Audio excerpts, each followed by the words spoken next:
Selamat siang teman-teman.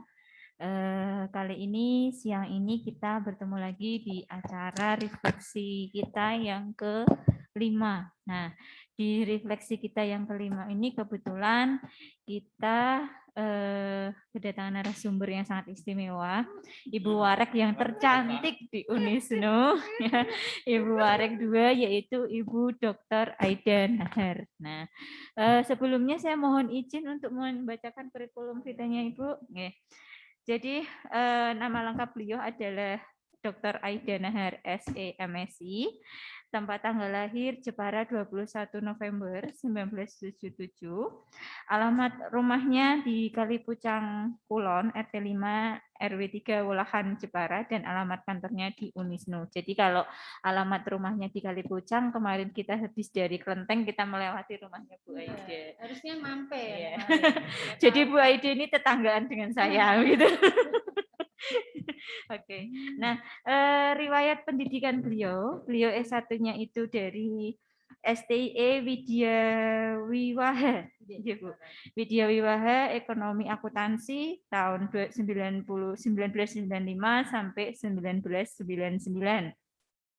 Lalu yang S2-nya beliau dari Universitas Diponegoro, Undip, Magister Akuntansi dari tahun 99 sampai 2002. S3 beliau di Undip juga, PDIE Akuntansi dari tahun 2015 sampai tahun 2020. Jabatan struktural beliau dari tahun 2002 hingga tahun 2004, beliau merupakan sekretaris program studi akuntansi. Dilanjutkan sampai tahun 2005 menjadi ketua program studi akuntansi. Setelah itu sampai tahun 2013 beliau menjabat sebagai pembantu ketua 2 STIE Nahdlatul Ulama. Dari tahun 2013 sampai tahun 2015, beliau menjabat menjadi Kepala Biro 2 Universitas Islam Nahdlatul Ulama.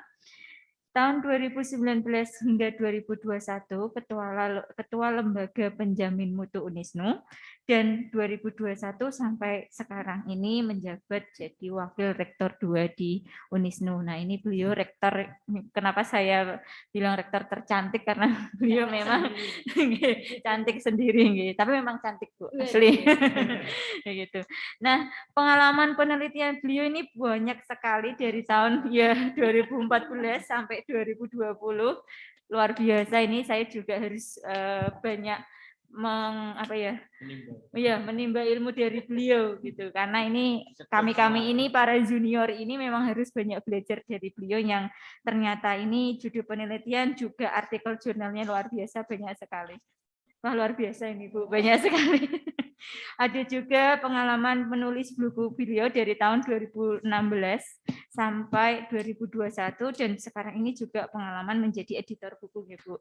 Editor buku di tahun 2021. Nah, begitu itu sedikit singkat tentang kurikulum vitae beliau, dan kali ini beliau akan menjadi narasumber kita di Refleksi 5, di mana Refleksi 5 ini membahas tentang perjalanan kita yang kemarin kita ke Magelang dan Yogyakarta, ya, di mana kita mengunjungi Borobudur dan Taman Sari. Seharusnya kita ke keraton, karena keraton tutup ternyata direnovasi, artinya kita ke Taman Sari saja. Mungkin begitu sedikit tentang pengenalan untuk beliau. Mungkin bisa dimulai ya teman-teman. Monggo Bu Aida, waktu kami persilahkan. Iya. Terima kasih Bu Hayu. Boleh buka masker enggak? Atau boleh. Enggak? Boleh Bu. Boleh. Boleh. Assalamualaikum warahmatullahi wabarakatuh. Wah, pakai ini aja. Iya, pakai ini. Ya. Wah, kemarin habis jalan-jalan ke Borobudur ya. Wah, harusnya Bu Aida diajak ya. Saya nggak paham kalau Mbak kunjungan harusnya kan kunjungi gitu ya. Kok saya suruh merefleksi, ternyata Bu sudah kunjungan. Oh, harusnya video yang saya tampilkan itu video habis kunjungan.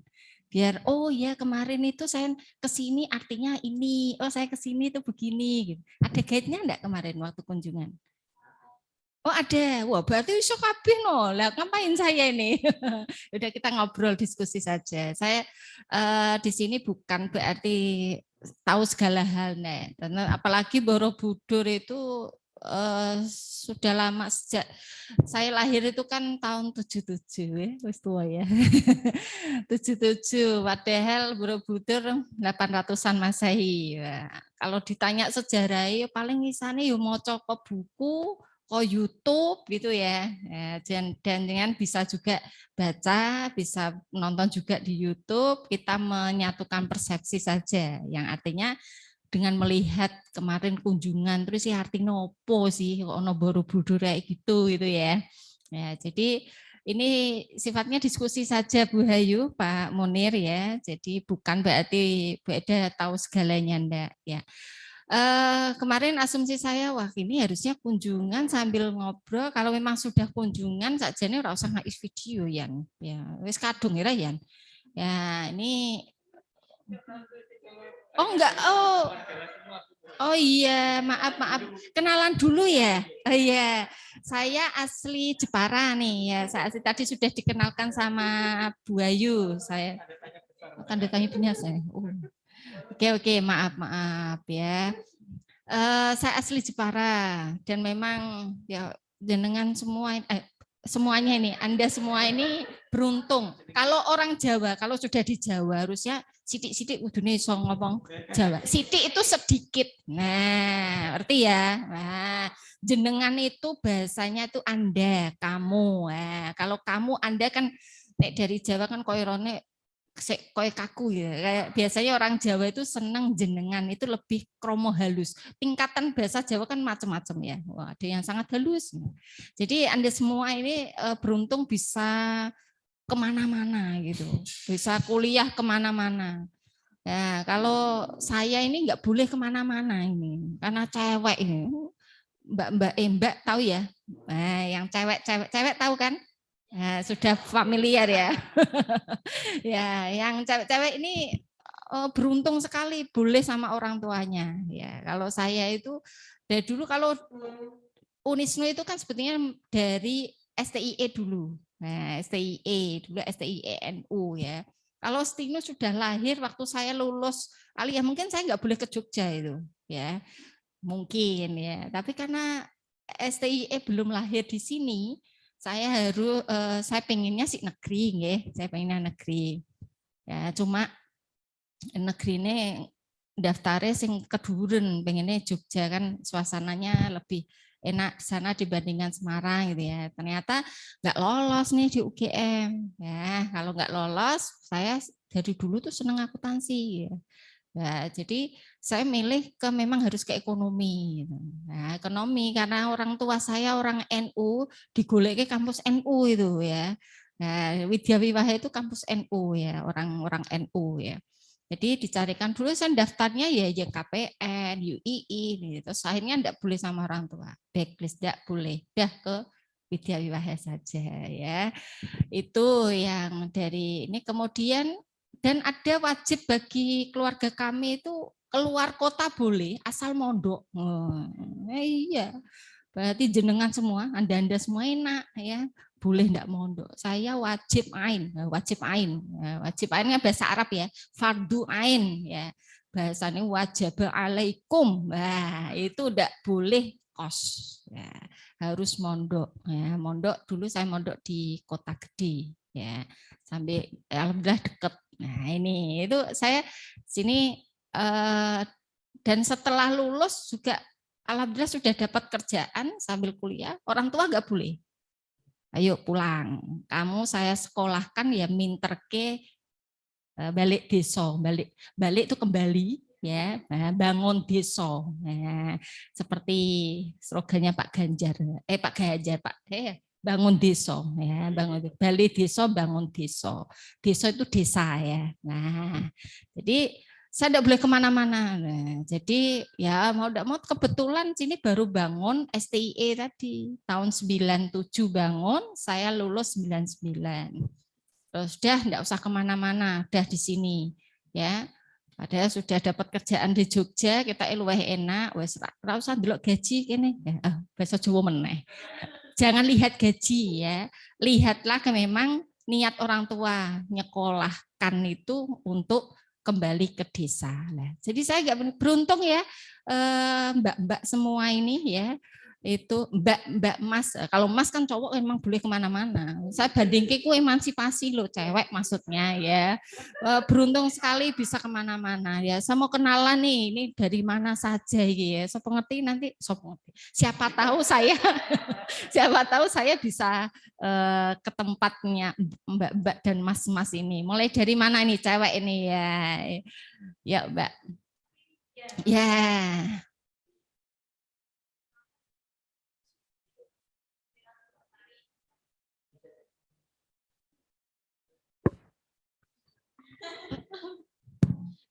Nama saya, ih kerasnya. Iya. Namanya Siti Rositasari, biasa dipanggil Sita. Sita. Dari Universitas Lambung Mangkurat, Banjarmasin, Kalimantan Selatan. Lambung Mangkurat ya. Saya punya teman S2 Pak Sadat. Pernah enggak? Ekonomi. Dari fakultas apa? FKIP, Bu. Oh, sorry. Ya, saya orang ekonomi, jadi retine kan wong ekonomi kabeh. Nggih, ya dah. Nggih, lanjut. Retine wong akuntansi ya.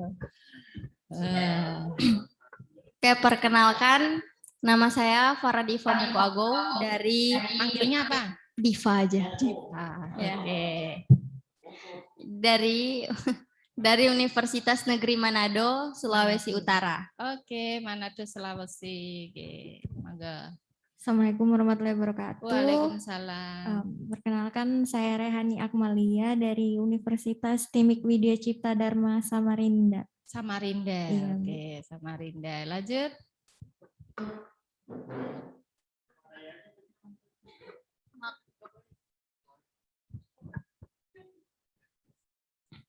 Perkenalkan, nama saya Haryadi. Saya dari Universitas STKIP PGRI Banjarmasin. Asalnya Banjarmasin. Banjarmasin Bu ya. Oke. Kalimantan Selatan. Kalimantan Selatan. Oke. Manggilnya apa tadi? Yadi. Yadi. Ini. Oke. Perkenalkan nama saya Maria Yuliana da Silva, biasa dipanggil Yuli, asal Universitas Nusa Cendana, Kupang, Nusa Tenggara Timur. Kupang. Kupang. Okay. Baik, bismillahirrahmanirrahim. Assalamualaikum warahmatullahi wabarakatuh. Waalaikumsalam. Perkenalkan Bu, nama saya Ahmad Farhan, biasa dipanggil Mas Han, karena katanya udah dijawab makanya dipanggil Mas. Mas. Jadi okay. udah dijawab makanya dipanggil Mas katanya. Okay. Iya, dari Universitas Hasanuddin Makassar, Sulawesi Selatan. Udah semester 7 dari fakultas? Sekarang. Dari Fakultas Ilmu Sosial dan Ilmu Politik. Ilmu Sosial. Jurusan Ilmu Administrasi Publik. Administrasi Publik. Makasih. Yeah. Perkenalkan, nama saya Muhammad Rizky dari Universitas Tanjung Pura, Pontianak, Kalimantan Barat. Kalimantan Barat. Oh, Ipin ya. Iya. Oke, alhamdulillah. Semuanya dari luar Jawa dan super semua ya, alhamdulillah ya. Mohon maaf ini selamat siang juga, ada non ya. Maaf tadi saya pakai Islam semua ya. Maaf ya Mbak ya. Oke.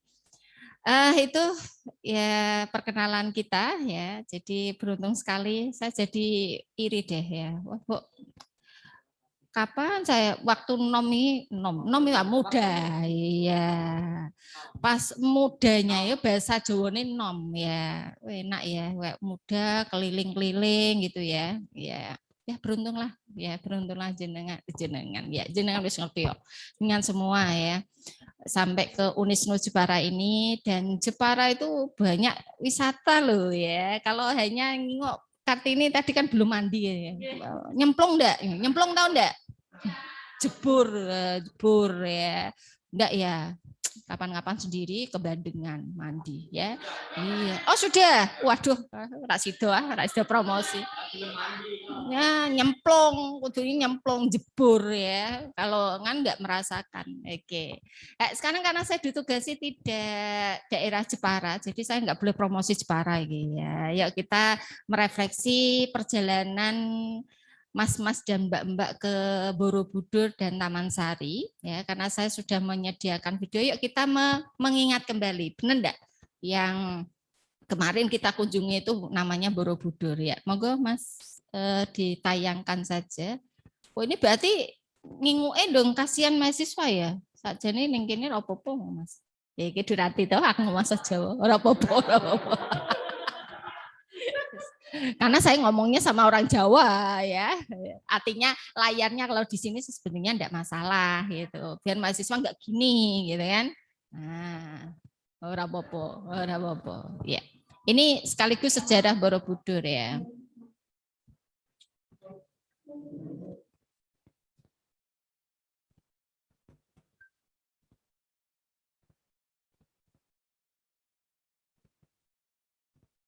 Sambil kita dengarkan sejarahnya seperti apa. Betul enggak dengan Mbak Guide-nya kemarin ya?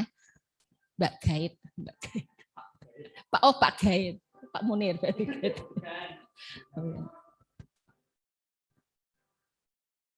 Belum masuk.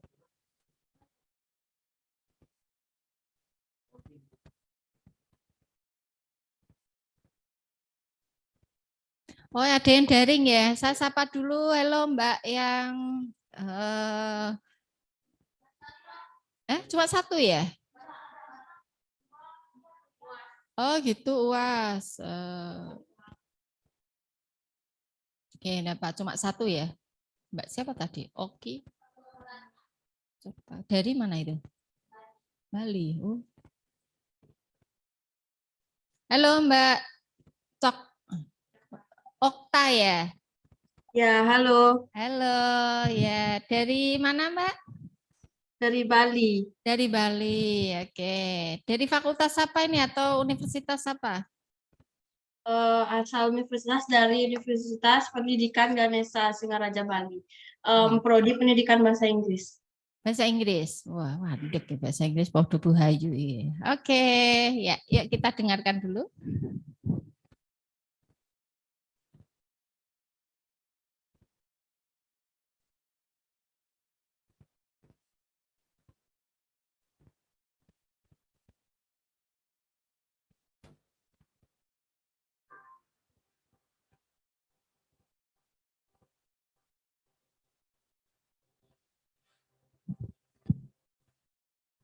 Kemarin megang ini enggak?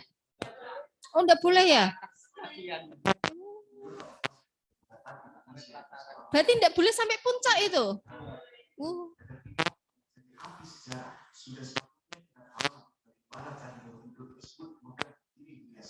Berarti enggak merasakan capeknya ke atas itu? Wah.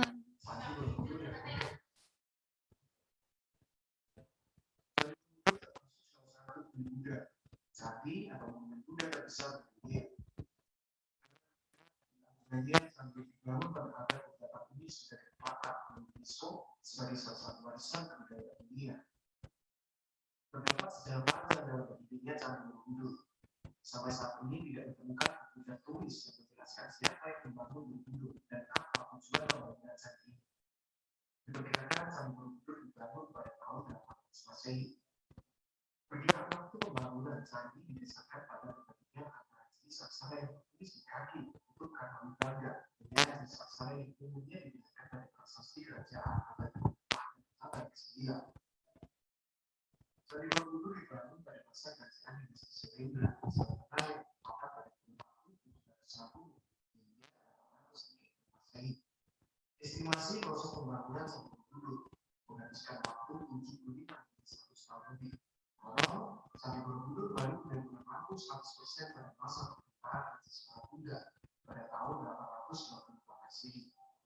Karena bagian yang tertulis dan identik membuat sejarah pembangunan Candi Borobudur masih sedikit kabur. Yang jelas Candi Borobudur dibangun saat kejayaan dinasti Syailendra. Selain itu juga sempat ada ketidakjelasan Candi Borobudur dari kalangan apa, apakah ada atau Argentina. Kita tahu bahwa dinasti Syailendra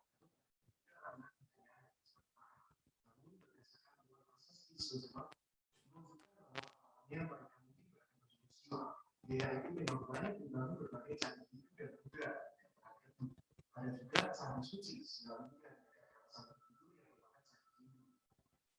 Meskipun demikian, umumnya para sejarawan menyebutkan Candi Borobudur peninggalan Kasta Buddha. Candi Borobudur sendiri dibangun pada waktu yang hampir bersamaan dengan candi-candi di meskipun pembangunannya mampu bertahun sekitar tahun seperti masih berdasarkan penelitian. Mulanya Candi Borobudur adalah sebuah rancangan stupa Buddha yang sangat besar untuk memaknai candi. Karena stupa yang terlalu besar dan berat dianggap bisa membahayakan, maka kemudian stupa tersebut dibongkar dan diganti jadi berbesar stupa kecil dan suatu stupa hidup seperti sekarang. Setelah pembangunan kecil selesai, maka Candi Borobudur pun selesai dibangun. Beberapa tahun kemudian, sudah tak diketahui lagi keberadaan Candi Borobudur ini. Dalam sebuah prasasti, yakni prasasti Takupa, tertulis sebuah kata Adawa yang berarti lapangan susu. Kata tersebutlah yang kemudian diartikan sebagai lahir. Dari sini lalu muncul dugaan panggilannya Borobudur akibat tertimbun lahir.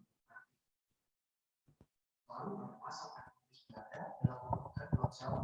Jawa di bawah pemerintahan Pertanian pada tahun 1811 hingga 1819 Masehi. Thomas Campbell Raffles ditunjuk sebagai gubernur jenderal dan ia memiliki minat istimewa terhadap sejarah Jawa. Dia mengumpulkan artefak-artefak antik kesenian Jawa kuno dan membuat catatan mengenai sejarah dan budaya Jawa yang dibutuhkan dari persebarannya di negara setempat. Pada kemudian diskusinya di Semarang tahun 2019, dia dikatakan mengenai adanya sebuah kota besar jauh di dalam hutan dekat desa Mesbro. Karena berhalangan dan tugasnya sebagai gubernur jenderal, dia tak dapat pergi sendiri ke pekerjaan terdekat itu. Kemudian, Raffles mengutus Hansi Cornelius Stoltenberg berada untuk menyelidiki keberadaan bangunan besar tersebut. 2 bulan kemudian, Cornelius beserta 200 bawahannya berangkat ke Borobudur dan semua bangunan yang tumbuh di bukit Borobudur membersihkan lapisan tanah yang pucat. Karena ancaman longsor, ia tidak dapat menggali dan membersihkan semua lorong. Ia melaporkan temuannya pada Lantas, termasuk menggunakan penelitian sketsa Candi Borobudur. Meskipun temuan ini hanya menunjukkan beberapa kalimat, Lantas dia bekerja saat temuan pada temuan ini, serta pada perhatiannya atas keberadaan konten yang pernah dilakukan tersebut. Lalu pada tahun 1835, seorang pejabat pemerintahan di Belanda meneruskan kerjaan Cornelius. Hingga pada akhirnya tahun 1835, seluruh bagian bangunan telah berganti dan berpihak. Tidaknya terhadap Borobudur lebih bersifat pribadi dan tugas kerjanya. Bahkan tidak menulis laporan atas kegiatan lain. Secara khusus berikan kata bahwa ia melakukan aksi besar sekolah utama. Pada 1842, Anton memiliki sekolah utama, meskipun apa yang dilakukan tetap menjadi misteri karena bagian dalam sekolah tersebut hanya kosong.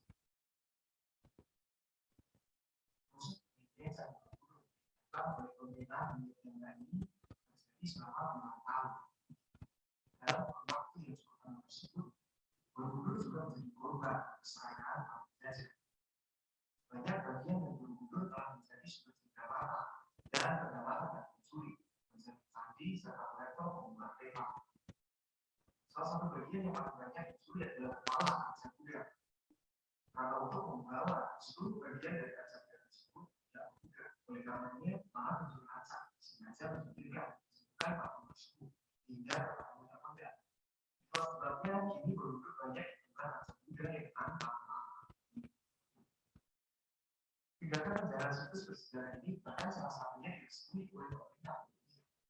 Pada tahun 1896, Raja Pertama Sulawesi ketika menuju Jawa dan Belanda, kini Indonesia menyatakan minatnya untuk memiliki beberapa bagian Borobudur. Pemerintah hingga mendapat isikannya dan mengadakan dengan berubah penguasa serta bagian-bagian bangunan Borobudur. Artefak Borobudur yang kekayaan antara lain 5 kaca muda bersama 3 batu berdampingan, 2 manusia, beberapa batu berkala, tangga dan gerbang, dan kaca menjaga di kepala yang berdiri dari beberapa ratus meter di barat laut Borobudur. Beberapa artefak ini itu asasinya dari barat laut. Kini dipamerkan di Museum Nasional Bali.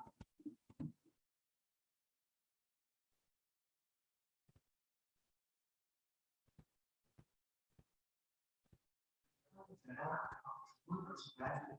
Hingga akhirnya muncul nyata para pemerintah kolonial untuk menjaga pelestarian dan menjaga arti Borobudur. Proses pemugaran ini terjadi pada tahun 1900 Masehi. adalah komisi yang terdiri atas 3 pejabat yang terdiri dari seorang senior seorang insinyur dan bertanggung jawab rapat dan insinyur ahli konstruksi bangunan 41 penanaman dan kamar.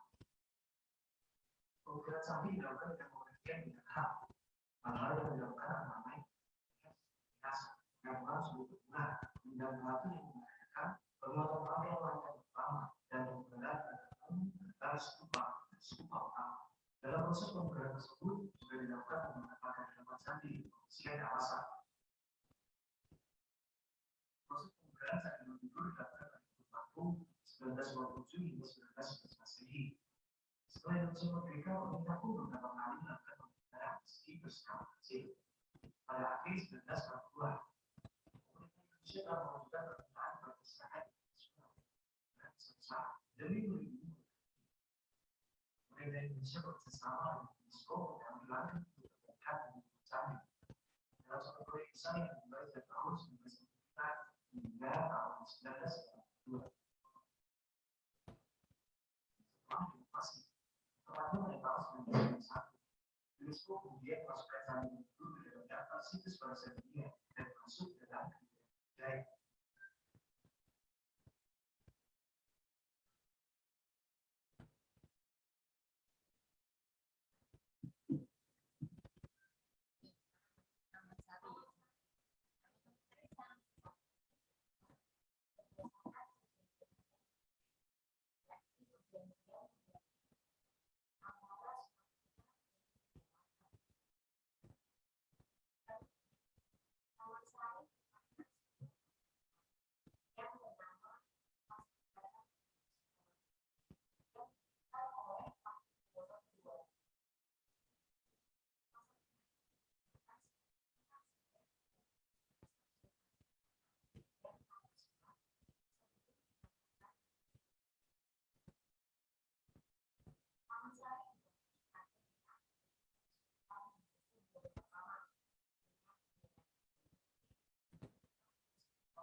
Kecil, jadi anak sungai.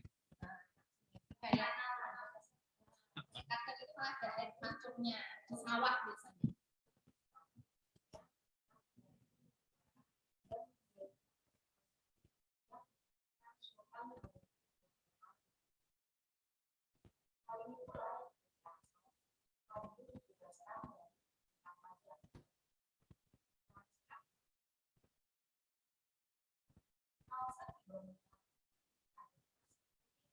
Sini enggak kemarin? Lama enggak rekaman tadi?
Jadi besok kalau pulang buat calonnya ke sini nggak usah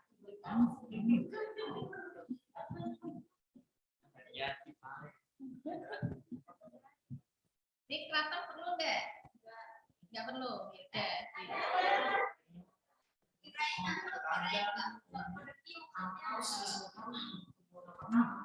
pada tahun 1700 setelah perjanjian Giyanti. Selepas perjanjian Giyanti, Hamengkubuwono pertama meminjam Pasambahan Ambaratawan yang merupakan milik dari Amangkurat sebagai tempat tinggal sementara sebelum akhirnya keraton dibangun. Pemilihan tempat berdirinya keraton sendiri tidaklah secara sembarangan. Hamengkubuwono pertama memilih tempat tersebut karena di tempat itulah garis imajinasi berbangun. Pembangunan keraton dilakukan tidak hanya oleh orang-orang sendiri, namun juga melibatkan bantuan alat politis dalam konstruksinya. Jadi tidak hanya jika beberapa bangunan di dalam keraton memiliki corak dan aksesoris Eropa-Eropaan. Bentuk arsitektural dan geometrisnya bersifat linear yang terdiri atas dua pintu gerbang dan halaman yang berorientasi pada poros utara-selatan. Dalam pengertian umum adalah model badan manusia sempurna dan jalan menuju penyempurnaan manusia. Hal ini berdasarkan wahdah al-wujud dan wujud tentang wujud. Keraton mempunyai 9 pintu gerbang yang mempresentasikan lubang-lubang pada tubuh manusia. Menurut Serat Pirik, lubang-lubang tersebut dalam proses meditasi maupun dalam ritual pemakaman muslim harus dalam keadaan. Hal ini dapat menunjukkan bahwa keraton di neraka memiliki banyak sebagai yang cukup mendalam, khususnya jika dilihat dari perspektif religiusitas Islam Jawa. Tempat berdirinya keraton saat ini dulunya adalah sebuah desa yang bernama Desa Beringin, di mana sekitaran desa itu sudah ada sebuah pasar yang sekarang kita kenal dengan nama Pasar Beringharjo. Sana ada.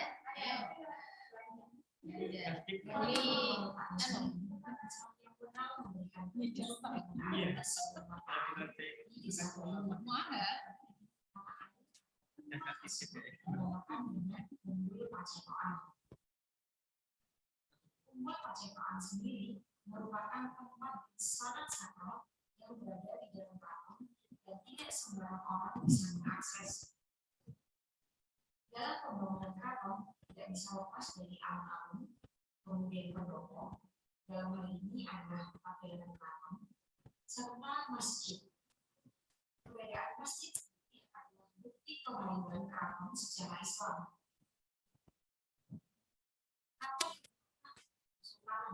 Bukan kerajaan. Dua hal ini adalah sesuatu yang sangat berbeda. Kerajaan dipimpin oleh raja yang turun-temurun sesuai dengan garis darah. Namun, sultanan dipimpin oleh raja berdasarkan oleh wahyu ilahi, tidak selalu berdasarkan urutan garis darah. Contoh yang bisa diambil adalah kepemimpinan Hamengkubuwono ke-7 saat akan memerintahkan yang harus berganti sampai 3 tahun. Putra mahkota yang akhirnya mengganti beliau adalah putra keempatnya, yaitu Raden Mas Sudi. Sudah banyak sekali cerita dan sejarah yang tertulis tentang keraton Yogyakarta. Jadi, kami akan mengulas lebih dalam tentang beberapa sudut yang menurut kami sangat menarik dari keraton Yogyakarta. Namun sebelum masuk bagian pertama, teman-teman ketahui jika masuk ke dalam keraton, teman-teman memiliki halaman tengah yang berpasir. Pasir tersebut bukan sembarang pasir, teman-teman. Pasir tersebut adalah campuran pasir dari makam para sunan atau wali dari Arab, Mekah, Merapi, dan Karangkusumo. Sudut pertama yang menarik bagi kami adalah gerbang Gunung Purwo. Gerbang ini tampak seperti gerbang biasa, tapi ada yang menarik di bagian depan, yakni terdapat 2 buah paku yang melambangkan baik dan buruk. Maksudkan supaya kita dapat memisahkan yang baik dan yang buruk. Sudut lain yang menurut kami menarik adalah bangsal Srimanganti. Bagian ini dulunya hanya untuk menjamu tamu penting, tapi sekarang dialihfungsikan jadi tempat pendidikan tinggi untuk wisatawan. Berdasarkan penelitian kami terdapat beberapa sosok yang banyak di bangsal ini. Sosoknya seperti beberapa orang yang menggunakan setelan jas layaknya pada zaman Belanda. Sosok lainnya seperti beberapa orang yang sedang melakukan gerakan seperti menari. Sosok selanjutnya adalah bangsal Kunchoro. Bagian ini dahulunya untuk tempat tinggal raja dan keluarga, seperti area pribadi bagi raja. Namun, sekarang dijadikan kantor tempat untuk menyambut tamu penting. Sudut lainnya adalah jenis. Ada satu-satunya bangunan keraton yang bertingkat. Gedung jenis digunakan hingga masa Hamengkubuwono ke-9 sebagai tempat tinggal. Namun, pada masa Sultan Hamengkubuwono ke-10 digunakan sebagai kantor pribadi. Sudut selanjutnya yang paling menarik menurut kami adalah bangsal Kobuleso. Bangsal ini digunakan sebagai tempat menyimpan sehingga tidak sembarang orang dapat masuk ke dalam bangsal ini, bahkan abdi dalam. Keberadaan pusaka dalam keraton bukanlah hal yang musyrik, syirik, atau bertauhid. Pusaka tersebut sebenarnya adalah simbol dari keilahian. Ada hal lain yang menarik, yaitu pohon besar yang berada di sekitar bangsal Kobuleso. Selama kami berhasil bertemu dan tradisi pada salah satu sosok dalam terbangunnya keraton Yogyakarta dan kota Yogyakarta. Sosok tersebut dulunya adalah Nunggu Alas Kuntaro yang dilakukan oleh Pangeran Senopati dan diberi tempat khusus di dalam keraton. Sosok tersebut bernama Kiai Cikut. Dan Simalungun dengan keraton Yogyakarta berdasarkan penglihatan saksi kami adalah berada di Sitihinggil. Jadi ketika raja yang sedang berkuasa tenggah di Sitihinggil akan langsung dapat menatap terus tubuh Yogyakarta dan Gunung Merapi. Sitihinggil, Siti itu bahasa Jawanya itu tanah. Inggil itu. Jadi ya tempat Sultan Hamengkubuwono itu di atas tadi lurus dengan sinar tadi ya. Nah, itu mohon maaf karena keraton kemarin tutup, Bu Hayu tidak bisa ngajak jalan-jalan, tapi setidaknya kita melihat Borobudur ternyata ditutup ya. Aduh kasihan ini ya Bu Hayu ya. Padahal kalau naik udah tinggal ini tenaga kita kuat enggak? Nah, naik pertama muter gitu, muternya padahal ini siap-siap capek itu ya. Dan ada mitos lagi kan ada stupa-stupa itu ya di dalamnya. Kalau bisa sampai tangan itu masuk ke dalam, ya bahasa Jawa ini cetek jodoh nih. Nah, bahasa Indonesia nih cepet dapat jodoh. Wah, tapi sayang ya nggak ke atas ya. Aduh, padahal ini kan masa-masa mau mencari jodoh nih. ya itu mitos tapi mitos ya. Ya itu beberapa. Coba PPT saya Mas langsung kita coba merefleksikan ya. Kalau kita lihat dari cerita tadi walaupun lewat YouTube yang kami rangkai mulai dari Borobudur, kemudian Taman Sari sampai Keraton ya, kita coba ya, kita diskusi dalam hal ini ya tentang yang pertama Candi Borobudur. Semuanya tadi sudah tahu bahwa Borobudur itu monumen yang paling bersejarah dan itu kebanggaan Indonesia ya, kita semua, tidak hanya Jawa. Dengan luar Jawa juga harus bangga ini ya. Jadi kalau sudah ke Jawa kok tidak ke Borobudur, wah bahasa Jawa ini gelo gitu. Kalau bahasa Indonesia nih apa? Gelo ya apa? Menyesal ya, menyesal banget gitu ya. Iya. Dan kalau sudah ke Jogja, tidak ke Keraton, tidak ke Malioboro, tidak ke Pasar Bringharjo, seakan-akan itu kita belum pernah ke Jogja, karena itu rohnya, paru-parunya ya. Jadi jantungnya. Kalau Jogja pasti wajib main ya, wajib main ke sana ya. Oke, lanjut Mas ya. Tadi kan monumen bersejarah kebanggaan Indonesia. Nah, tadi cerita tadi bangunan candi ini kan abad ke-8 Masehi. Kita belum lahir semua ya. Cerita aja belum ya. Katanya bakal aja belum tahu ya. Bapak Ibu kita juga belum ya. Jadi mulai diresmikan itu 15 Juli 1980, kemudian ditetapkan pusaka budaya dunia loh ya. Tidak hanya Indonesia, karena Indonesia untuk merombak itu juga butuh dana yang banyak dan ratusan tahun tadi, 100 tahun kan ya. Itu mengajak UNESCO ya. Jadi mulai ditetapkan itu di tahun 1991. Oke, lanjut Mas. Kemudian candi ini didirikan oleh penganut agama, walaupun tadi sudah diinfokan masih ini ya, sebetulnya candi ini tuh milik Hindu apa Buddha. Nah, karena pada saat itu ya di lingkungan candi ini ya ada Hindu, ada Buddha gitu ya. Jadi sekitar, tapi secara sejumlah arkeolog itu sepakat, budayawan sepakat bahwa ini itu dari dinasti Sailendra dan ini dari Candi Buddha. Nah, hanya kesepakatan saja, karena semuanya nggak tahu asal muasal yang sempat terkubur dari tadi ada Merapi ya. Dulu Merapi tahun 2010 itu juga setelah 2010 saya juga berkunjung ke sana, saya penasaran waktu sudah dibuka.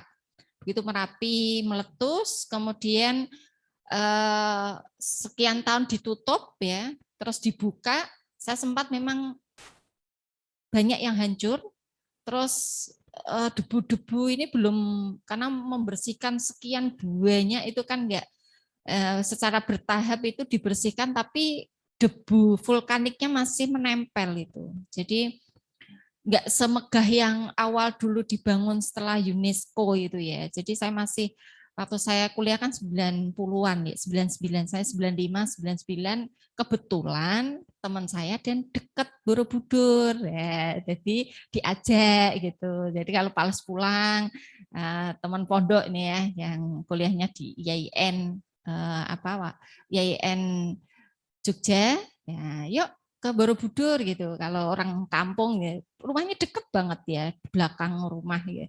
Itu diajak ke sini ya, muter-muter itu masih bagus, tapi begitu Gunung Merapi meletus itu banyak yang agak roboh, dan setelah 2018-an saya ke sana itu masih belum bagus. Nah itu sampai sekarang saya belum ke sana ini, nggak tahu kondisi sana. Jenengan mas-mas dan mbak-mbak yang ke sana kemarin, apalagi di pelataran ya, nggak tahu atas ya. Itu banyak yang roboh, banyak yang memang sayang sekali nggak seperti dulu. Oke, ini jadi pembangunan Borobudur ini puluhan waktu ya, bahkan ratusan ya tadi yang diinfokan. Jadi benar-benar rampung itu pada Raja Samaratungga, kalau nggak salah tadi ya. Jadi tahun 825 Masehi. Oke, lanjut Mas. Nah, jadi Candi Borobudur ini tadi yang saya infokan, sosok siapa yang bangun enggak kelihatan, apakah tukang atau memang dewa atau apa, enggak. Ya ini cuma memang tadi ya antara Hindu Buddha itu berkembang bersamaan di Pulau Jawa. Ya, ada Hindu tadi aliran Siwa, ada tanda batunya itu tadi ya. Ada sejarah memang sana, kemudian Buddha di aliran Mahayana juga ada bukti-buktinya, relief-reliefnya itu muncul ya. Kemudian tapi tadi sepakat para arkeolog, Candi Borobudur itu kuil Buddha terbesar di dunia, tidak hanya di Indonesia ya, di dunia. Ya, tanda sholat ya. Tujuan dibangun Candi Borobudur ini dulunya memuliakan Raja-Raja Sailendra ya, yang telah bersatu kembali dengan dewa yang menjadi asal beliau. Oke, lanjut Mas ya. Jadi kenapa sih Borobudur ini dianggap sebagai monumen Buddha yang megah ya? Jadi sesuatu yang luar biasa. Jadi kenapa luar biasa? Karena tadi salah satu monumen Buddha yang megah dianggap ini dan merupakan salah satu 7 keajaiban dunia.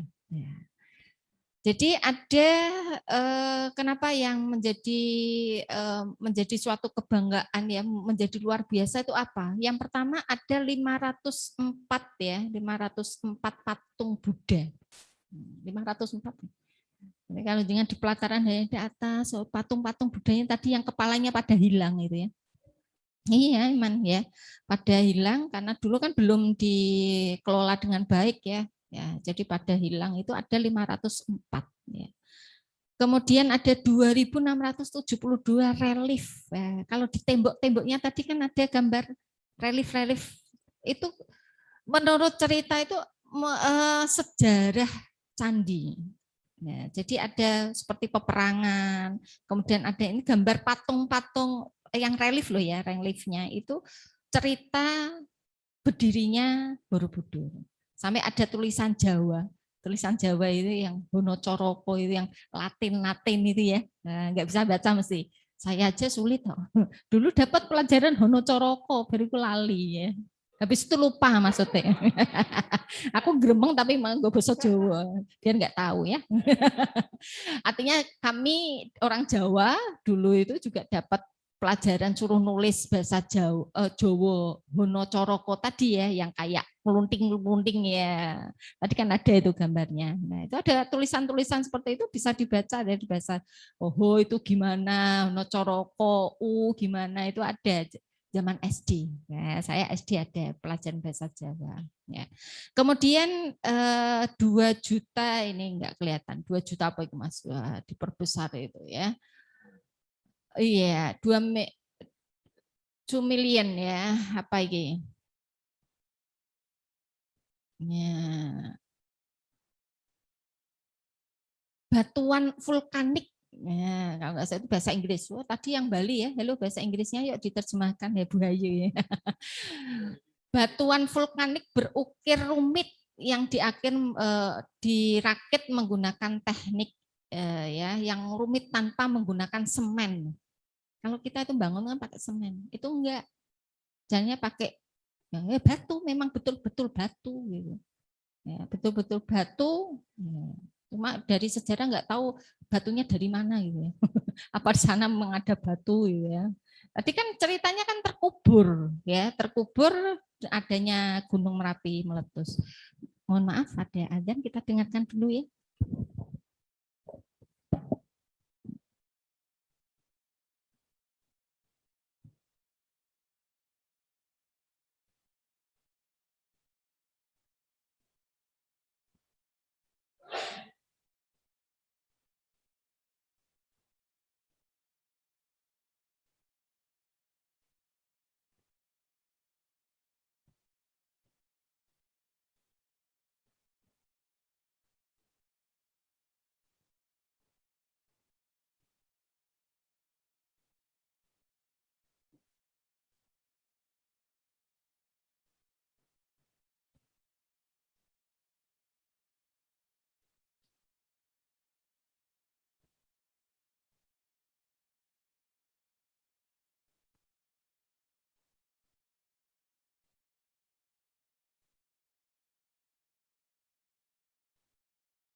Ya, nanti kalau dapat hidayah kan akan asyhadu. Jangan mainan loh Mas ya. Pasti punya keyakinan masing-masing ya, Nok ya. Ya. Kalau sini tuh manggil sayang, Mbak itu kan Nok ya. Kayak adik apa ya istilahnya manggil adik di bawah gitu ya. Untuk panggilan sayang tuh cewek dan Nok gitu. Nganu Mas. Ya. Di lembut kalau ada lagi yang agak kasar tuh nduk, nduk, ini nduk, kan ada nih sini. Nah, kalau nok itu lebih imut. Oke, ini ya. Jadi lihat megahnya Borobudur ini tidak hanya Indonesia tetapi dunia ya. Oke, coba kita refleksikan dari Borobudur ini. Ya, lanjut Mas ya. Dari Candi Borobudur kita bisa melihat bahwa kita bisa belajar bahwa Indonesia itu terdiri dari budaya yang berbeda-beda. Budaya berbeda, agama berbeda gitu. Yang inilah menjadikan Indonesia itu ya ini Indonesia gitu ya. Nah, nanti di NTT sendiri, Kupang ada sejarah sendiri, budaya sendiri. Tapi alhamdulillah kita bersatu gitu ya. Tidak ada perbedaan, udah Kupang sanalah Kupang budaya sendiri ya. Saat mengakui agama ya lakum dinukum waliyadin ya, agamamu ya agamamu, agamaku agamaku. Tetapi dalam hal ini kalau untuk kita bicara tentang Indonesia ya yuk kita bersatu gitu kan. Oke, Borobudur dengan sejarahnya menjadi bukti bahwa Indonesia bukan hanya milik satu ras saja ya. perbedaan yang kita sebut dengan kebinekaan menjadi satu elemen yang penting sebagai pengikat untuk menjadi warga negara Indonesia. Dari fakta sejarah Candi Borobudur kita saling menghormati dengan masing-masing keyakinan dan kebudayaan sehingga kita menjadi warga negara Indonesia damai, tentram, dan menenangkan bagi sesama. Itu masih kurang ya, bagi sesama semuanya ya. Oke, itu tentang Borobudur. Sekarang coba kita diskusi tentang Taman Sari ya. Ini saya ngomong dulu baru kita diskusi ya. Oke. Sekarang dari Taman Sari ya. Coba kita lihat tadi ya, ada beberapa taman, ada 4, satu yang ada beberapa yang sudah jadi pemukiman, ada yang masih langgeng ya. Jadi Taman Sari ini berarti taman yang indah, artinya Taman Sari, ya. Taman yang pada mulanya merupakan sebuah taman atau kebun istana Keraton Yogyakarta. Jadi komplek ini dibangun secara bertahap mulai dari masa Sri Sultan Hamengkubuwono I. Oke. Pembangunan dimulai pada tahun 1758 Masehi, ditandai dengan Candra Sengkala atau Catur Naga Rasa Tunggal. Nah, ini bahasa Jawa ini ya. Catur itu 4, naga itu ya ular naga itu loh ya, naga. Rasa itu rasa sama ya, roso. Bahasa Jawa ini roso tapi di Indonesia kan rasa. Tunggal itu 1. Jadi 4 naga 1 rasa. Ini ditemukan di Gapura Panggung. Nah, sayang ya tidak masuk ya. Oh, Taman Sari kan masuk ya. Taman Sari mau lihat ya. Oke, ya. Kemudian Taman Sari ini memiliki luas lebih dari 10 hektar dengan 57 bangunan di dalamnya. Kemudian berbentuk gedung, kolam pemandian, jembatan gantung, kanal air, danau buatan, pulau buatan, masjid, dan lorong bawah tanah. Taman ini dijuluki water castle ya, karena kolam-kolam dan unsur air yang mengelilinginya. Disebut juga dengan apa gitu? Iki sing iso ngomong buayu iki. Fragrant garden ya, garden pohon dan bunga-bunga yang harum ditanam di kebun-kebun sekitar bangunan. Jadi desain Taman Sari ini pada gagasan Hamengkubuwono I, gambarnya tadi ya dibantu oleh orang Portugis sehingga kayak ke Eropaan gitu ya. Ya, yang diduga datang dari wilayah Goa Sulawesi. Wah, dari Goa Sulawesi loh. Sulawesi Selatan ya. Arsitek dari Portugis ini dikenal dengan Demang Tegis. Nama yang kemungkinan besar bersumber dari kebangsaannya. Dari kunjungan ke Taman Sari kita belajar apa ini? Coba lanjut Mas ya. Adat Jawa itu sudah ada. Ya, kemarin ke sini ya. Oh ini gambarnya ya, itu Pak Munir ya. Iya. Iya.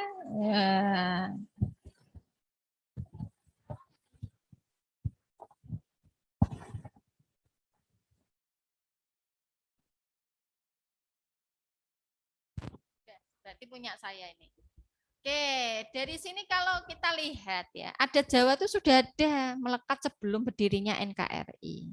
Nah, kalau menurut saya, jadi melestarikan adat budaya masing-masing dari kita adalah hal yang penting, bukan hanya budaya Jawa saja. Setiap budaya yang ada di Indonesia itu wajib dilestarikan dan dirawat. Jangan yang apa tadi Kupang harus ikut Jawa, enggak. Kupang punya budaya, itulah kita punya kekayaan budaya itu harus kita lestarikan ya. Minimal kita rawat dan mengetahui sejarahnya. Dulu nenek moyang kita, oh ternyata ada adat seperti ini ya mungkin masih berlanjut sekarang, mungkin ada yang sudah dimodernisasi ya atau sudah digitalisasi. Ada enggak budaya yang digitalisasi? Kita menarik ya. Oh, ada ya. Ini menurut kalau kita lihat refleksi dari sekian yang kita tonton gitu ya. Oke. Itu mungkin dari saya. Lanjut Mas, terima kasih. Ya, kita diskusi ya. Mungkin ada Komentar nggak harus setuju apa yang saya paparkan loh ya. Mungkin punya cerita lain. Wah, menurut saya begini Bu. Kita kan bebas berpendapat ya. Oke, monggo ya Mbak, silakan. Iya. Ya. Minum dulu, minum dulu.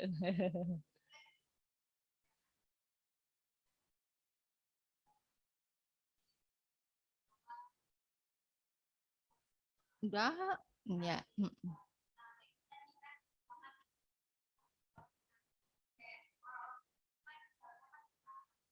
Iya. Iya, enjih.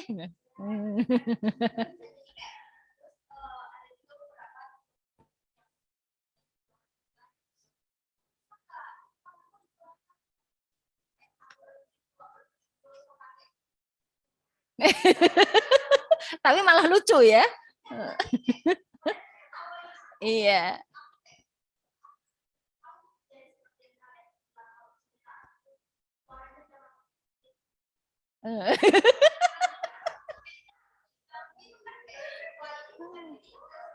Betul.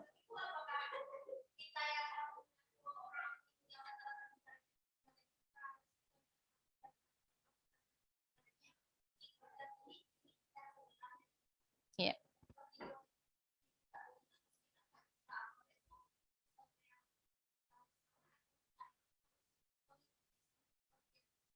Enggak, menurut saya enggak. Itulah beraneka ragam ya. Jadi kita tunjukkan asli kita seperti apa, ya. Kalau memang kita diminta itu kan bahasa gaul orang kalau sudah ke Jawa minimal ya tahu sejarah Jawa, tahu adat Jawa, hanya tahu saja. Tidak harus kita harus jadi orang Jawa. Enggak, menurut saya enggak. Dan kita harus saling menghargai. Jangan menuntut orang Jawa kalau ke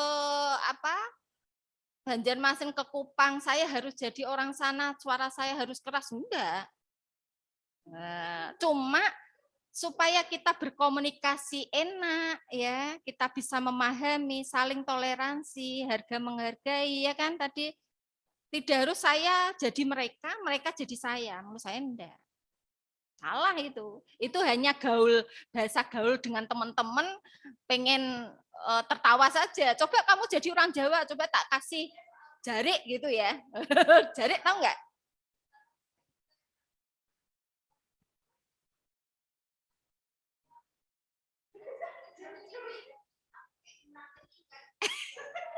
Yeah.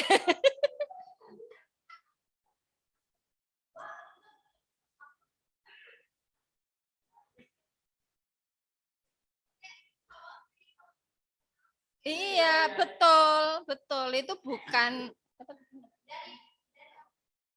diva. Itu bukan diva. Tunjukkan divanya. Nah.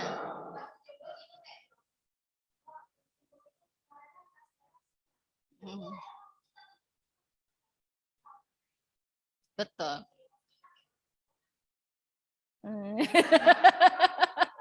Diva kalau gitu saya tertawa deh, kayak nggak macem gitu ya. Nggak macem tahu nggak? Karena asli diva bukan begitu gitu loh.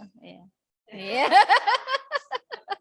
Cuma sekedar tahu diva ya, hanya sekedar tahu saja. Cuma sama teman sambil itu mungkin sama teman kan biar guyon-guyon tapi tidak harus diva menjadi kami. Enggak.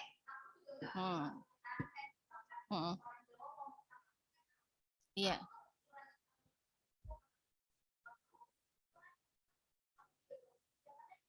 Keras kan?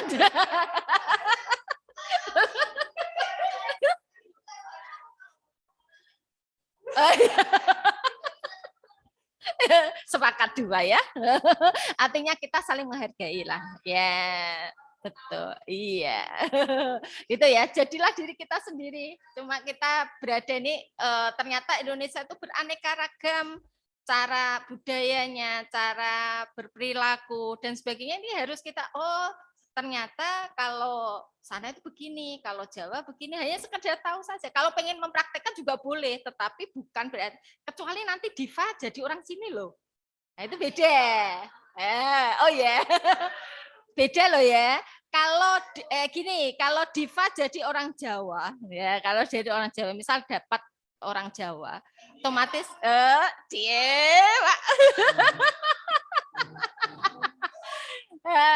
Masih single ya.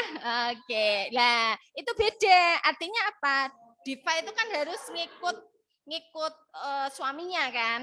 Suami itu kan pemimpin ya. Kalau itu memang asli Diva itu keras, tetapi karena saya sekarang sudah jadi orang Jawa, ya supaya saya nggak menyakiti sekeliling saya, ya berarti saya harus coba berperilaku mengikuti, iya gitu. Kecuali itu loh ya. Tapi kalau Diva sini belajar, hanya tahu, tidak harus Diva menjadi orang Jawa, hanya sekedar tahu saja. Yang lain juga sama. Siapa tahu nanti orang Jawa dapat orang luar ya, mungkin dapat Kupang atau dari Banjarmasin atau mana, ya berarti kan mau tidak mau kita sekeliling kita setiap hari itu kita bergaul dengan orang-orang yang berbeda dengan ini, berarti saya harus membaur supaya saya tidak dikecilkan, saya enggak merupakan salah satu yang pembeda gitu ya.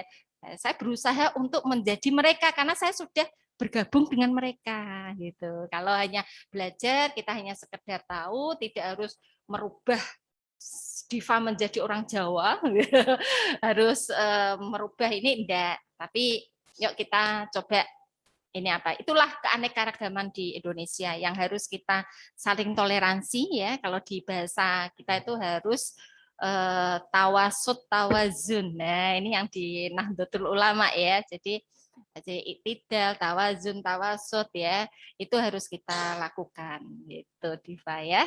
Ya, ada komentar lain? Iya, monggo. Mas Yadi ya, Yadi. Oke. Iya. Ya. Takutnya kalau nggak pakai ini itu kan yang dari nggak dengar gitu. Ya, kalau sini dengar, tapi yang Zoom itu nggak dengar. Gitu. Padahal tadi Diva lucu nggak dengar itu yang Okta sama atau ada ya baru ya Febronia. Oke. Ya, monggo Pak Mas Yadi ya. Oh, coba cek nomo ya. Ya.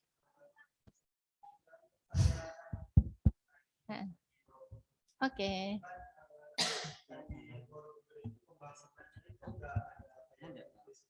Betul. Sebuah kayak ada karya tulisan yang mengarahkan ke arah candi Borobudur itu tersebut.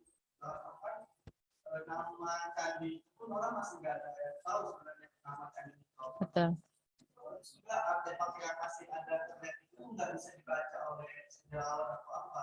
Yang saya mau tanya itu, apakah ada masa di mana memang kota yang dekat dengan Borobudur itu pernah menghilang atau orangnya kena bencana alam sehingga peninggalan-peninggalan yang ditulis tersebut masih susah dipahami. Iya. Tadi itu kan berdasarkan yang tulisan-tulisan itu, tulisan Jawa. Itu kenapa kan ini kelihatannya dari 800-an Masehi. Itu dari salah satu tulisan Honocoroko, dulu tulisan Jawa. Tulisan Jawa itu ada itu mulai dari 800-an. Ke sini sudah agak berbeda. Gitu. Makanya dari relief-relief yang ada itu. Dari tulisan-tulisan itu sehingga para arkeolog bersepakat bahwa ini ya yang dulunya ya sekitar 800-an Masehi itu kenapa tadi ada kalau nggak salah ada itu di ceritanya tulisan Honocorokonya itu tulisan Jawa. Tulisan Jawa itu kan ada Hono, Coroko, Doto, Sowolo, semua pokoknya ya. Itu berbeda itu ya. Jadi nulis seperti tulisan Yadi, itu ya tidak ada ya itu ya berarti yo. Jawa itu yo. Yo di ada dikasih tulisan apa istilahnya tanda kecil gitu ya, di itu bisa. Nah, tulisan itu yang menunjukkan ini bukan tulisan zaman 9.000-an ke sini deh gitu. Ya. Tadi dijelaskan para sejarawan tadi itu karena bentuk tulisannya yang tidak tulisan Jawa sekarang gitu. Ya, itu hanya kesepakatan. terkuburnya itu ada informasi beberapa buku saya baca sama di informasi YouTube itu juga pernah gunung meletus itu ya, sehingga ada pelubangan lagi ya, pembenahan lagi itu ya akibat dari meletusnya itu, meletus Gunung Merapi ya, sehingga terpendam ya, istilahnya tenggelam. Kena yang sekarang seperti di Lumajang itu kan ada satu kampung yang rumahnya sampai setengah ya kena ya sudah rata tanah itu ya, seperti itu saya bayangkan. Oh iya ya, Borobudur juga kayaknya gitu mungkin ya gitu ya. Jadi memang tidak ada sejarawan yang tahu pasti mulai dibangun siapa, mulai kapan. Hanya tulisan-tulisan itu yang menandakan ini bukan tulisan Jawa sekarang deh. Nah, jadi yang tahu mas sejarawan itu mas ya. Jadi kenapa kok tulisan ini dianggap 800-an ya, tadi hanya kesepakatan arkeolog aja yang paham bahwa ini masuk ke tahun tersebut, sehingga disepakati masuk di dalam buku sejarah kita semua gitu ya. Kalau tahu pastinya semua nggak ada yang tahu, hanya kesepakatan tadi. Karena itu ribuan tahun yang lalu ya, yang para arkeolog aja belum lahir gitu. Masalah nama itu tadi ada di dekat desa apa itu ya?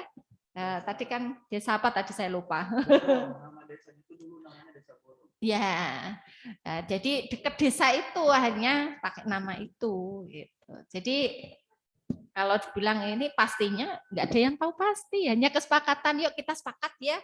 Sini ada zaman dulu ini diukir-ukir reliefnya seperti ini, artinya begini. Itu hanya nebak sama ini. Terus yuk kita sepakat kalau ada bangunan seperti ini kok nggak ada sejarahnya, nanti penerus kita nggak akan tahu gitu.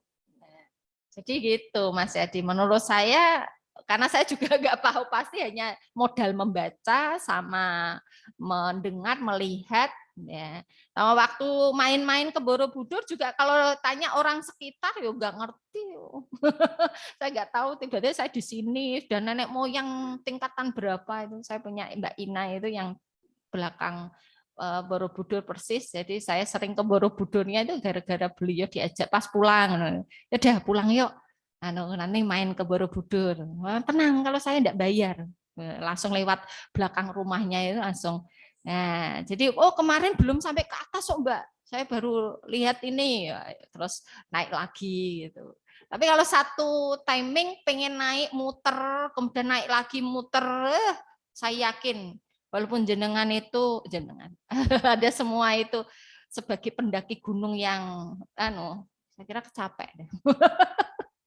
Karena luas ya, luas dan banyak sekali yang perlu kita tahu. Misalnya, ini pengen tahu sejarah satu-satu itu dari reliefnya ini. Ini kok ada kayak perang ya? Ini kayak ada di satu pesanggrahan sedang diskusi. Reliefnya itu ada, gitu. Setiap tembok itu ada ukir-ukir dan orang-orang yang ini ada peperangan, ini peperangan gitu. Nah, jadi itu menurut saya begitu, Mas Yadi ya. Oke, ada lain monggo. Halo Mbak Febronia. Nah ini, ya. Oh presentasi ya. Oke ya. Oke, monggo. Oke, ada pertanyaan monggo yang lain atau komentar tidak apa-apa, tidak harus tanya. Nah, komentar, Bu, menurut saya tidak hanya itu, Bu, tapi ini. Wah, boleh loh. Silakan. Taman Sari, oke. Keraton. Gimana Mbak Diva lagi? Apa? Kalau dari keraton apa nih?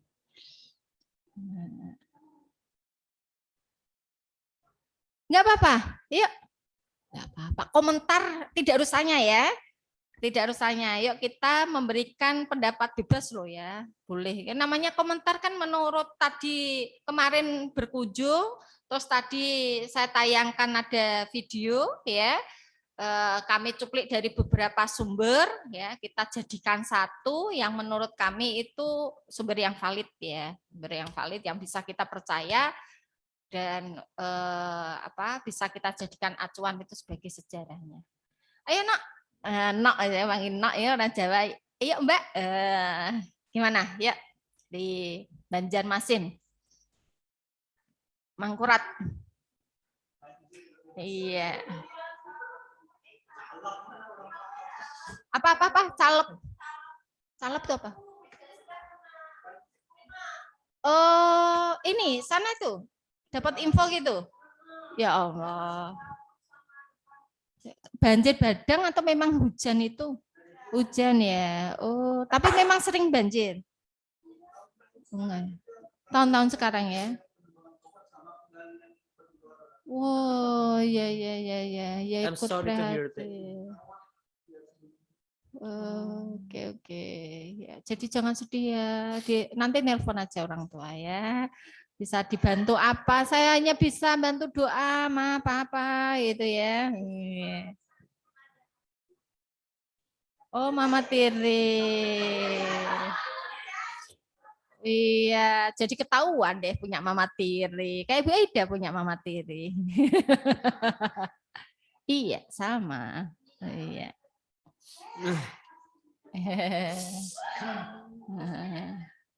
Iya. Ya, semoga baik aja. Saya juga memang Mama Tiri tidak seperti Mama kandung ya, betul. Cuma kita harus tahu lah namanya. Ini juga harus namanya saling menghargai loh ya. Kebutuhan orang tua kalau memang itu. Yang penting tidak kekerasan ya. Artinya nggak sampai mukul, nggak sampai kalau hanya menyakiti hati itu udah biasa. Ya, kita harus tahu. Oh ya, saya sebagai anak saya harus. Yang penting orang tua. Oke ya, Bapak, berarti Bapak ya, Bapak yang masih ada ya. Oke, Papa. Oh, sudah sekarang udah enggak ada. Oh, oke. Ya. Ya, monggo mau komentar tentang Taman Sari atau tentang keraton atau tentang Borobudur nih, silakan.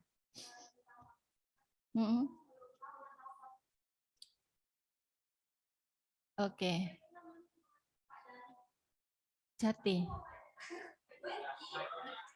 Ya, bukan targetnya di sana. Oh, guide-nya. Oke.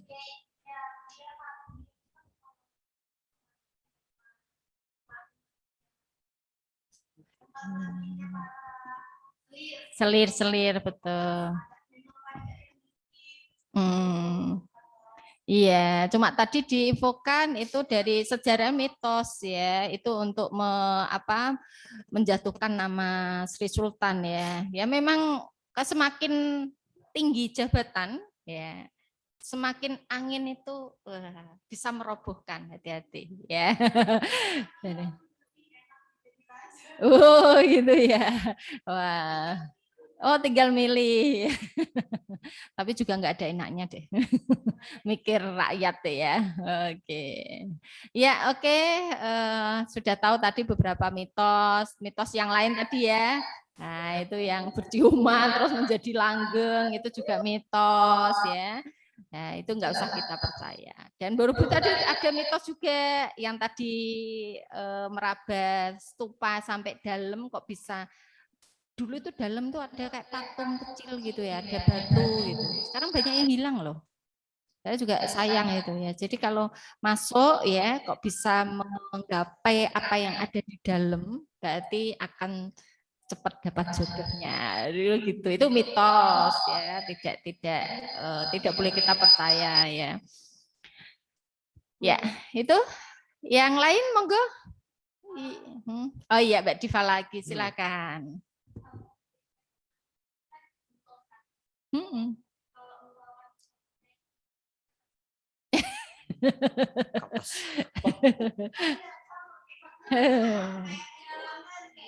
Kayak apa? Kayak kepuhunan. Kepuhunan gitu ya. Oh, biasanya kepuhunan ya. Oke.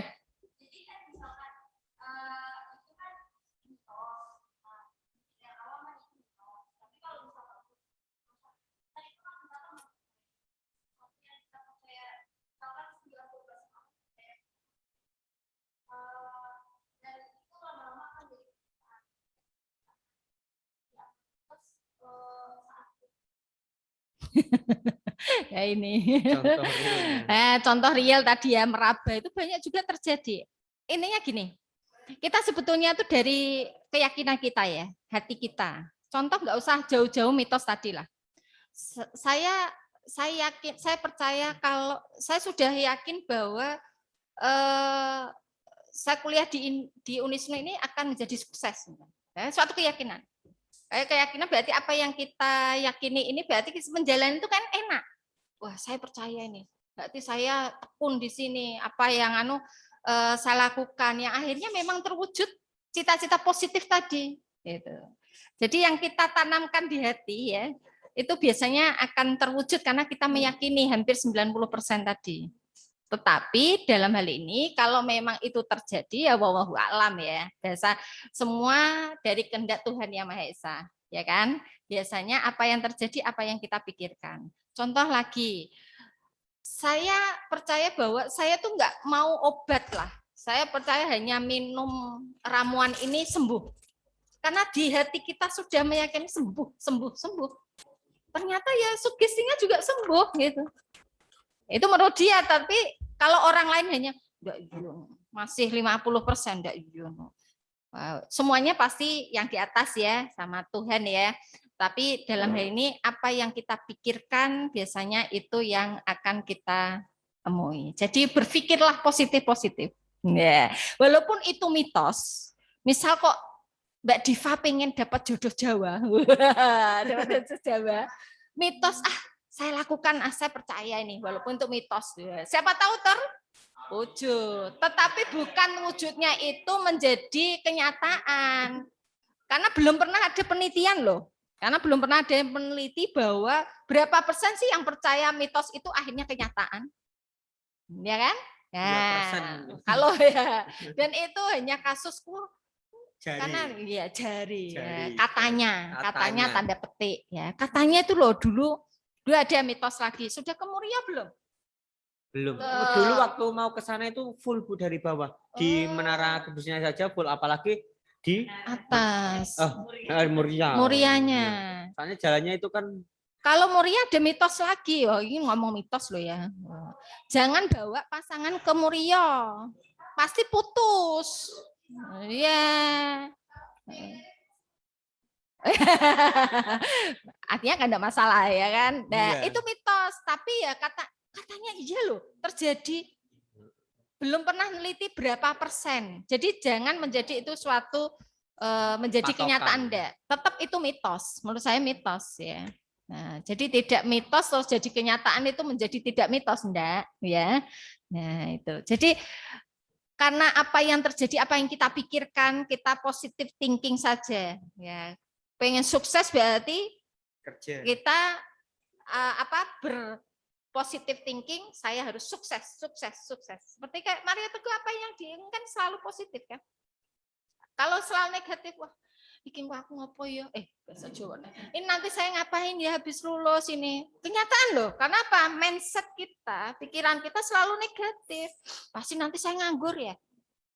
Nganggur betul. Tapi kalau enggak, habis ini saya harus kerja apapun. Semua itu enggak harus jadi pejabat. Mulai dari bawah. Nah, kalau mindset kita sudah positif ke sana, insya Allah lah ke sana gitu. Ya, jadi positive thinking. Enggak boleh seudon ya. Jadi positive thinking, apa yang diberikan oleh Tuhan itu akan tercapai. Berarti dalam hal ini kita positive thinking, Tuhan sayang dengan kita, berarti kita harus optimis ke depan gitu ya. Gitu Mbak Diva ya. Jadi kalau mitos ya tetap mitos Mbak ya. Oke, gimana Mbak? Bingung itu cara orang Jawa. Kalau suruh milih bingung Ibu. Ngitung kancing baju. Ya tidak. Oh enggak ada. Kalau bajunya enggak ada kancing, bukan kancing enggak ada baju.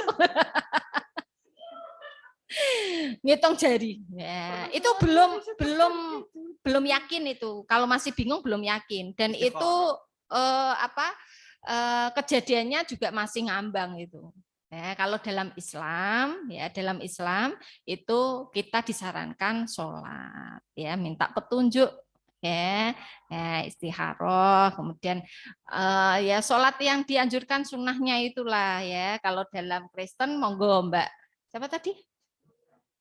Maria, Mbak Maria ini yang cara Kristen bagaimana kalau minta petunjuk sama Tuhan gitu ya.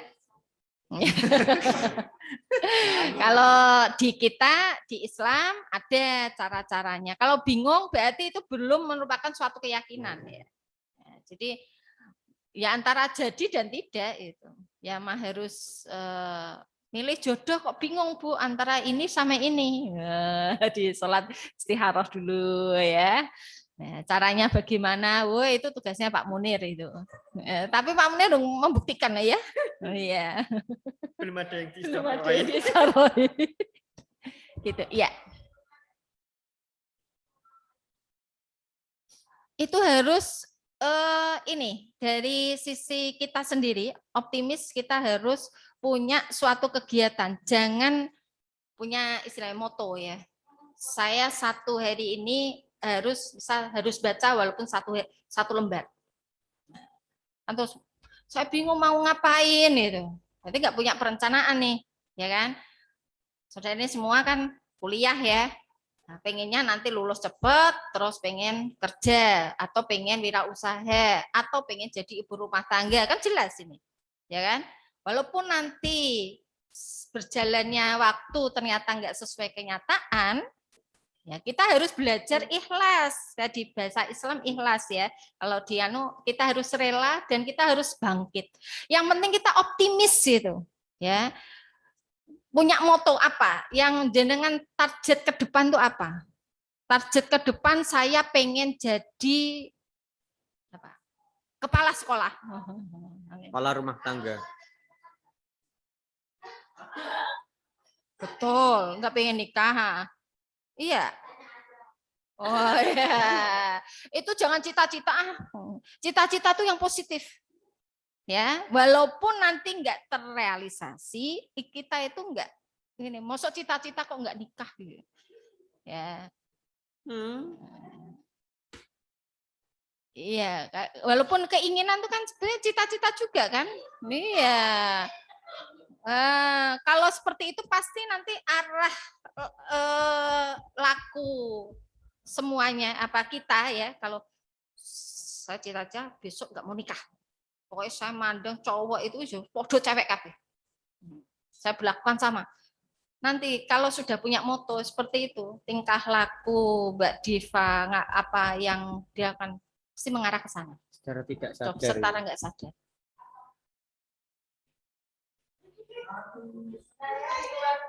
Kalau bahasa ini ya ini bahasa sing agama iki ya, iki sing agama iki orang ngerti.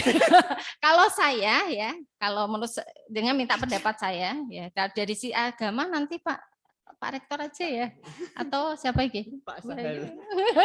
Sebisanya saja menurut jenengan. Iya, menurut saya ya namanya apa ya? Kita hidup itu kan supaya sempurna ya, ya. Kalau bisa menikah ya. Dan di Islam itu kan ada istilahnya apa? Jadi hukum nikah itu sebenarnya ada beberapa, ada wajib, ada sunnah, ada haram juga termasuk ada. Iya. Wajib ketika sudah mempunyai penghasilan, sudah ada calon, dikhawatirkan kalau tidak nikah itu menjadi zina, itu wajib. Kalau sunnah itu misalkan sudah punya pekerjaan, sudah ada calon tapi dia tidak dikhawatirkan untuk berbuat zina, itu sunnah. Kalau haram ketika dia mempunyai keinginan untuk nikah tapi untuk menyakiti pasangannya, itu haram. Ya. Silahkan Mbak Diva mau yang mana? Yang mana? Ya, ini itu kan ini dawuh Pak Yai Munir. Setiap orang mau nikah itu kan beda-beda. Silahkan tanya diri sendiri. Lah kemudian calon saya sedang syuting, maaf. Syuting di mana? Ya, sebenarnya seperti itu setahu saya, Mbak ya. Gitu. Aduh, gitu, Bu. Iki berarti ini ono salah narasumber deh. Salah narasumber kalau Mbak Diva. Salah narasumber ya, kalau Mbak Diva tanya ini. Ya, wah, ini yang paling ini Pak Rektor itu kan ahli tafsir, no. Ya, Pak Rektor itu ahli tafsir, jadi tahu dari sisi agama. Kalau Bu Aida kan akuntansi, ora ngerti. Nanti salah saya ya.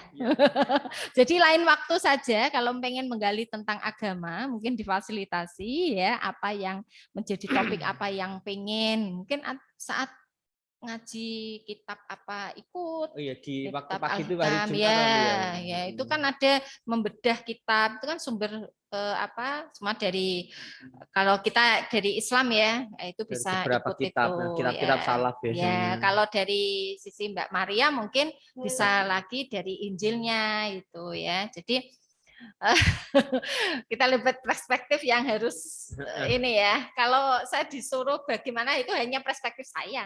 Kalau saya suruh dalil dari sisi Al-Qur'annya apa, saya lemah. Ya, saya lemah. Ya saya tahu, cuma saya lemah nggak bisa, ini harus belajar dulu. Itu Mbak Diva ya. Tapi menurut saya masih kecil nih, jangan cita-cita tidak menikah deh. Ya, optimis. Optimis sukses, optimis bisa rumah tangga, bisa apa ya istilah sukses dunia akhirat lah ya, gitu. Gitu ya Mbak Diva ya. Kalau takut berarti dengan tak ajak ke psikiater aja. Suatu ketakutan kan. Kita nggak boleh takut itu berarti ini ada suatu penyakit di kita loh. Ya itu harus kita serang sendiri. Ya itu harus lawan lah. Kita lawan. Wah piye ya? Besok kalau saya nikah gimana ya? Makan gimana? Wallahu a'lam. Ya optimis saja. Kalau saya cerita, dulu Bu Eda tuh juga tidak terus seperti ini. Dulu waktu, ini Mas cerita, enggak apa-apa nih.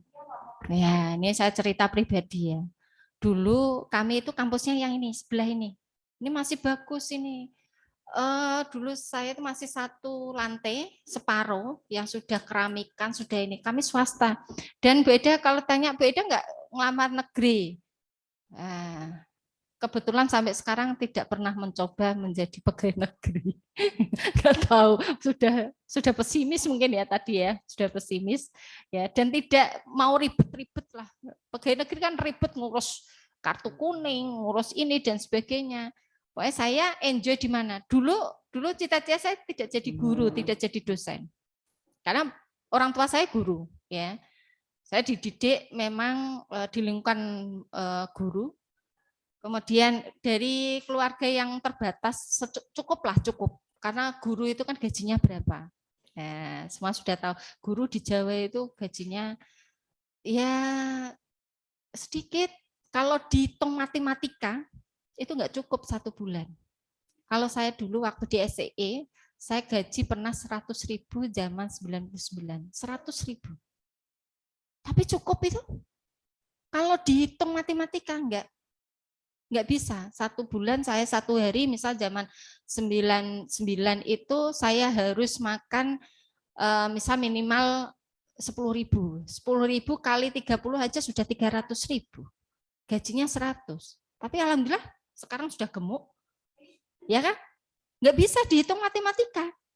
Jadi optimis saja. Itu apa?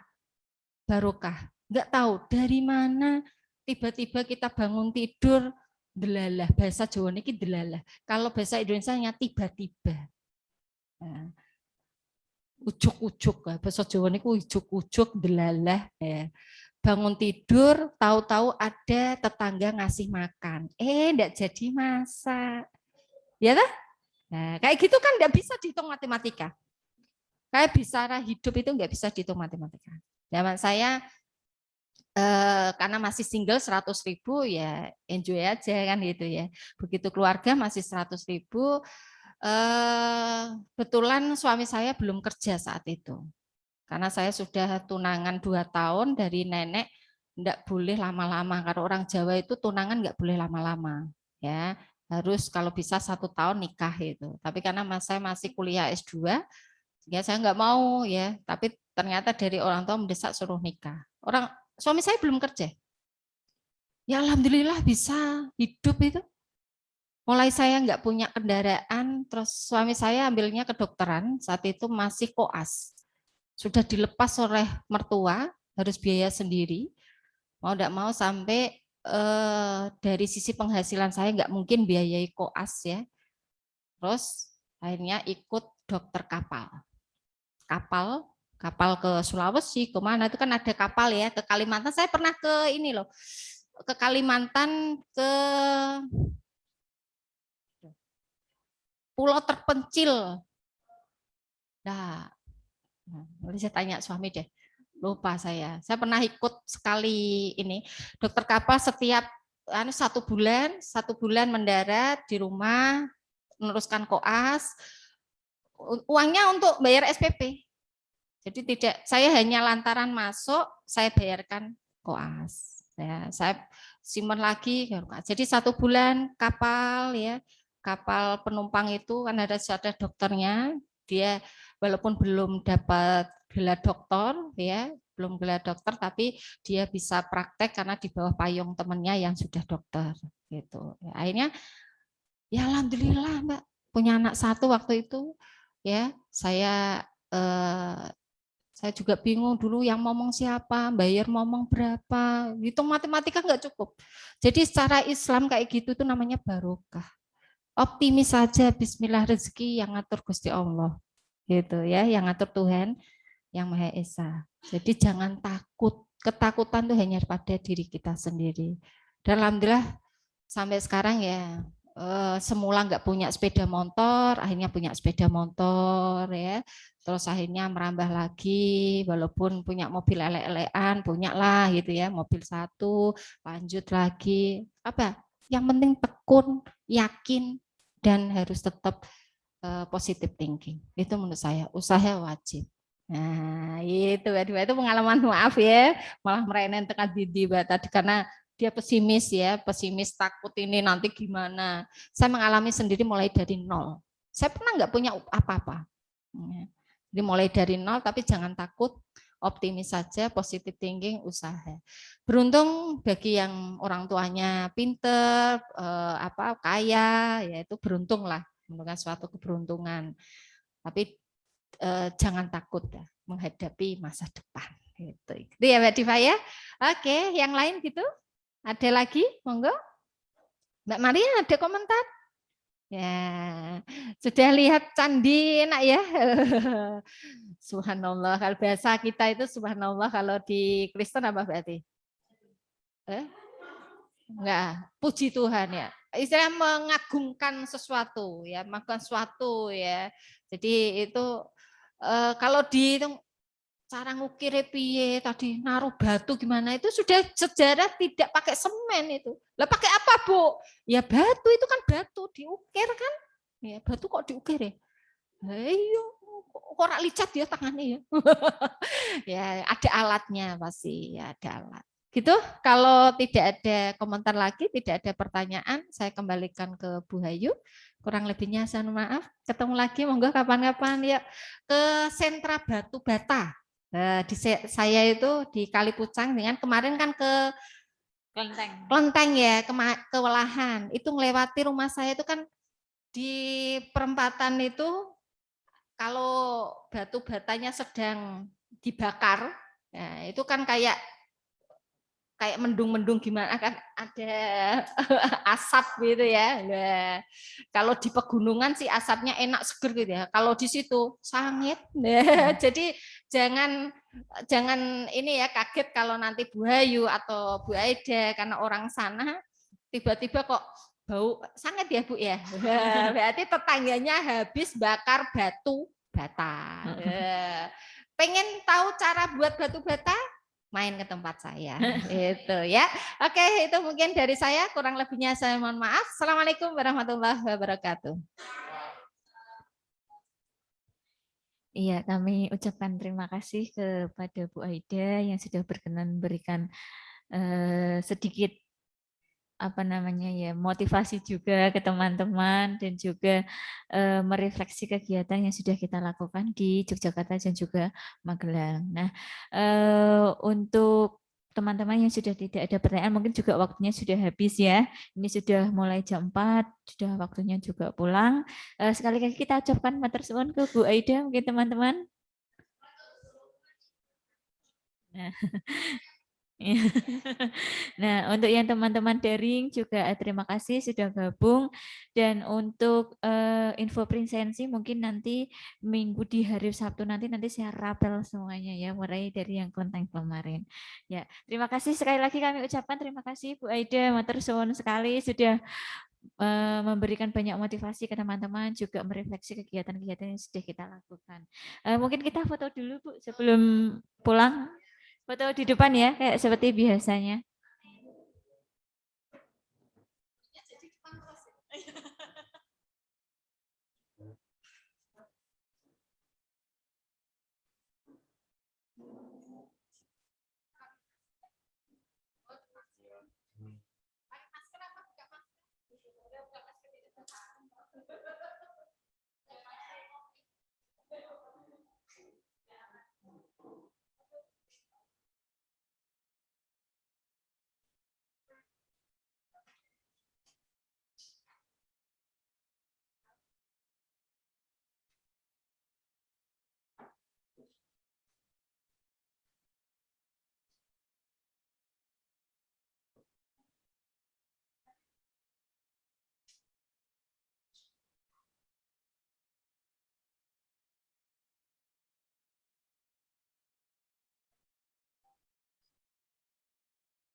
Dari program ini nanti biar dibawakan bagian ke atas gitu.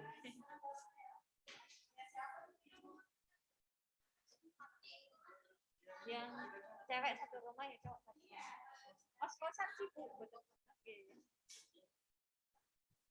Nanti tanggal tergantung konversi dari programnya masing-masing. Cuma kalau yang dengan saya itu program langsung dari LPDP. Jadi modul Nusantara namanya.